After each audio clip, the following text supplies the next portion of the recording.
안녕하세요. 수학 잘하는 예쁜 누나입니다. 이번 시간에는 확률 변수와 통계 분포 중에서 세 번째 시간, 이항 분포에 대해서 공부를 하겠습니다. 이산 확률 변수와 이항 분포에 대해서 앞서서 많이 공부를 했어요. 오늘 공부할 내용은 이항 분포인데요. 이항 분포부터는 시험에 출제 확률이 정말 높은 단원입니다. 그래서 많이 문제를 풀어볼 수 있도록 해야 해요. 이항 분포는 무엇이냐? 이제부터는 계산에 관한 얘기들을 하게 될 겁니다. 이항 분포라고 하는 것은 1회 시행에서 어떤 사건 A가 일어날 확률이 P, 일어나지 않을 확률이 Q. Q라고 하는 것은 전체 사건에서 일어날 확률을 뺀 녀석이 Q라고 합니다. n회 독립시행에서 사건 A가 일어날 수 있는 횟수를 확률 변수 X라 하자. 이때 x가 가질 수 있는 값은 0부터 n까지의 값이 있고 x의 확률 질량 함수는 이렇게 표현이 됩니다. 자, 예를 들어서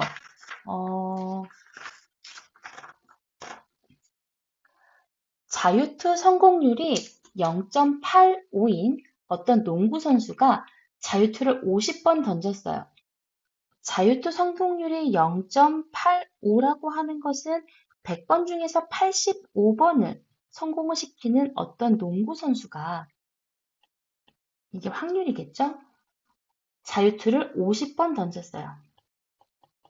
그러면 처음 던졌을 때 성공 확률은 너무 많아요. 5번이라고 고칠게요. 1번, 2번, 3번, 4번, 5번. 자, 처음 던질 때 성공 확률은 0.85겠지. 0.85. 두 번째 던졌을 때는 앞에서 던졌으니까 나는 힘이 빠져서 0.85가 안 돼. 라고 볼 수 있을까? 아니요, 그렇지 않아요. 이거는 독립시행이기 때문에 첫 번째 사건의 확률과 두 번째 사건, 세 번째, 네 번째, 다섯 번째 사건 모두의 사건에서 각각의 확률은 모두 같다라고 보는 독립시행이에요. 얘가 한번 던졌으니까 다음번엔 떨려서 못 던져. 마음의 심경의 변화가 일어나? 이런 사건들은 전부 다 배제하고 각각의 사건의 확률이 모두 같다라는 전제 하에서 일어나는 겁니다. 그래서 모든 사건의 확률은 0.85, 0.85, 0.85, 0.85, 0.85가 되는 겁니다.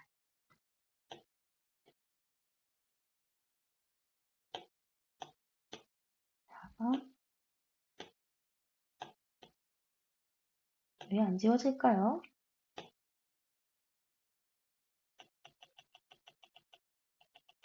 자, 그러면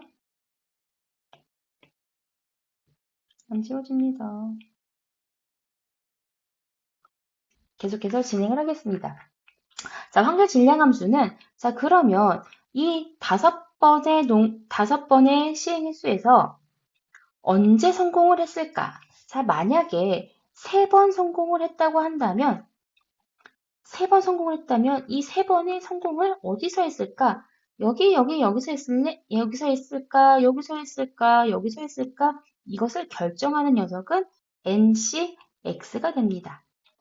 5번 중에서 3번의 성공은 이렇게 한 거야 라고 결정하는 모든 경우의 수는 NCX. 성공 확률이 0.85가 3번, 실패 확률 0.15가 2번, N 5번 중에서 3번 성공했어 라고 보는 거죠. 자, 그러면 우리 한 번도 성공하지 못할 수 있고 X번 성공할 수 있고 모두가 다 성공을 할 수 있어요. 그래서 한 번도 성공하지 못할 확률은 왜 Q만 나와 있을까? 그래요. P가 0이기 때문에 그래요. Q의 실패할 확률이 모두가 다 N으로 간 거고 이번에는 성공이 몇 번, 실패가 몇 번, 이번에는 성공만 몇 번 이렇게 나와 있는 거예요. 자, 지저분하니까 다음으로 넘어가 볼게요. 이항 분포를 표로 나타낸다면 한 번도 나오지 않을 확률부터 모두가 나올 확률까지 각각의 경우의 수들이 있는데 이거의 확률은 NC0 한 번도 성공할 수가 없어. 우리 여기에 뭐가 생략이 돼 있는 거야? P의 0제곱이 생략이 돼 있는 거지. P의 0, Q의 N. P가 1이면 N에서 하나씩 줄어들죠. P가 2면 NC2, 2, N-2. 전체 N에서 하나씩 줄어들어요. 얘가 3이면 NC3. 일어날 확률이 3번. 일어나지 않을 확률이 N에서 3번을 뺀 나머지만큼 일어나지 않아. 맞아요. 그래서 우리 이항계수에서 이항분포에서 많이 봤었어. 이항정리에서 봤었죠. Q 플러스 P의 N제곱은 이항정리에 의해서 한 번도 일어나지 않을 확률부터 모두 일어날 확률까지 쭉 더한 것을 X의 이항분포라 합니다. 자, 기호로. 이게 중요한데 우리 앞으로는 이항분포를 꼭 기호를 포함해서 나타내도록 해요. X가 이항분포를 따를 거야.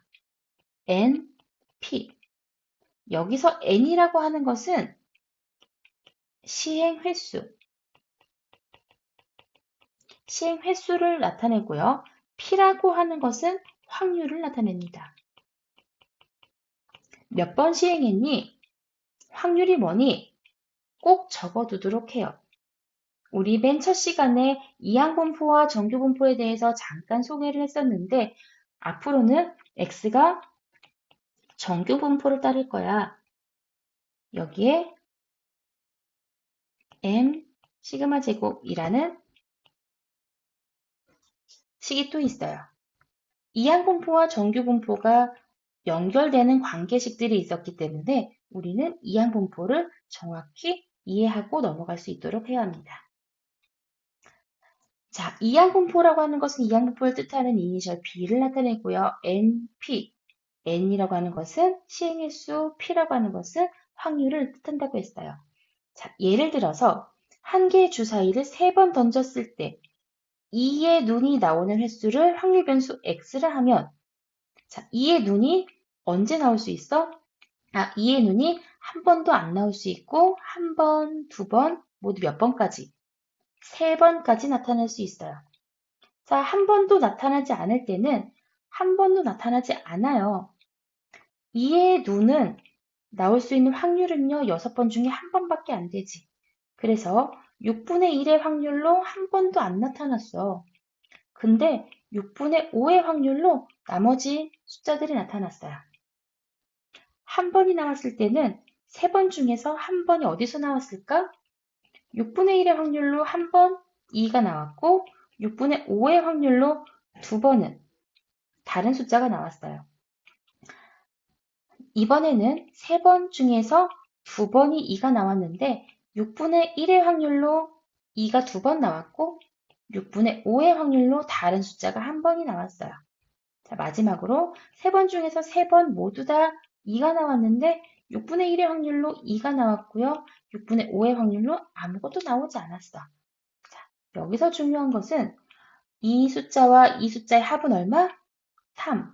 얘와 얘의 합도 3. 얘와 얘의 합도 3. 여기 3과 2같이 보이네. 3이에요. 이 숫자와 이 숫자의 합이 얼마? 3. 모두가 3이 돼야 된다는 거 잊지 말도록 합시다. 자, 이항분포 표현을 나타내면은 이렇게 나타나죠. 자, 이것을 이렇게 답을 쓰면 안 되고 계산을 해야 해요. 자, 3C0은 1. 6분의 5의 세제곱은 6분의 5의 세제곱. 자, 이렇게 쭉 다 더하면 얼마가 돼요? 1. 이렇게. 자, 그래서 우리 1회 시행에서 주사위 2의 눈이 나올 확률은 6분의 1이므로 3번 던졌어요. 2가 나올 확률은 6분의 1이에요. x는 이항분포를 따릅니다. 3, 6분의 1이라고 쓰는 겁니다. 이걸 보고 3번 했구나. 어떠한 시행의 확률이 6분의 1이구나 라고 생각하는 겁니다. 자, 이항분포의 평균과 분산. 자, 그러면 x가 이항분포를 따를 때 평균은 어떻게 구하냐? n, p. 곱하면 평균이 되고요. NPQ를 곱하면 분산이 되고 NPQ의 루트를 씌우면 표준 편차가 됩니다. 조금 전에 X가 2가 나올 확률은요. X가 이항분포를 따른다. 시행일수 3번의 6분의 1을 따랐었지. 그럼 이 녀석에서 평균은 3 곱하기 6분의 1, 즉 평균은 2분의 1이 되고요. 분산은 평균 2분의 1에 확률이 6분의 1이면 일어나지 않을 확률은 6분의 5가 되겠죠. 그래서 12분의 5가 분산이 되고요. 표준 편차는요. 12분의 5에 루트를 씌워주면 표준 편차가 됩니다. 자, 이항분포표로 평균과 분산과 표준 편차에 대해서 알아보았습니다. 자, 큰 수의 법칙은요. 이렇게 독립시행에서 일어나는 확률은 너무 작은 수를 시행을 하면 신뢰도가 많이 떨어지기 때문에 조금 더 큰 수만큼 많은 횟수들을 보통 한다고 합니다. 큰 수의 법칙에 의해서 시행횟수가 충분히 클 때, 즉 상대도수가 통계적 확률이 수학적 확률에 가까워지므로 한 번 한 것보다는 두 번, 두 번 한 것보다는 10번, 10번 한 것보다는 100번, 1000번 시행횟수가 커질수록 수학적 확률, 즉 신뢰도가 높아지기 때문에 수학적 확률을 모을 때는 시행횟수를 충분히 크게 해서 A가 일어나는 횟수의 근사값으로 사용할 수 있다는 겁니다. 그래서 자연현상이나 사회현상에서 내가 어떤 것들을 선호해, 애플을 선호하는지, 삼성을 선호하는지 이런 수학적 확률을 구하기 곤란한 경우에는 통계적인 확률을, 표본 공간을 뽑아서 대신 이용할 수 있다는 겁니다.